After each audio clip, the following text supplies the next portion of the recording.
Lorsqu'on a de l'hypertension artérielle, il y a aujourd'hui 3 piliers pour la prise en charge de cette hypertension artérielle. Hypertension artérielle voulant dire que vous avez trop de pression artérielle dans vos vaisseaux. La première chose à faire, c'est de respecter ce qu'on appelle les règles d'hygiène de vie. C'est du bon sens, mais on va arrêter de fumer, manger davantage de fruits et légumes, pratiquer de l'exercice physique, essayer de contrôler son poids et surtout, dans les éléments plus spécifiques, essayer d'alléger nos apports en sel, donc mettre la salière au placard et éviter de consommer des produits salés, soit ceux dont on sait qu'ils sont riches en sel, soit pour lesquels il y a ce qu'on appelle du sel caché. Et donc, je vous invite à regarder les étiquettes des produits alimentaires pour ne pas consommer trop de sel.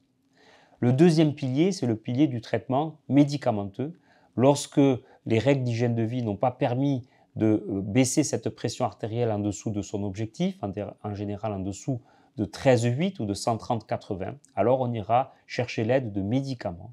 Et il y a au moins 3 classes de médicaments que l'on pourra utiliser au départ, qu'on associera et auxquelles on adjoindra éventuellement d'autres classes médicamenteuses pour parfaire le contrôle tensionnel. Troisième pilier ou troisième intervention, c'est justement le recours non pas à des aides médicamenteuses ou non médicamenteuses, mais c'est l'aide d'intervention. Et aujourd'hui, une nouvelle technique qu'on appelle la dénervation rénale permet d'améliorer et d'optimiser le contrôle tensionnel.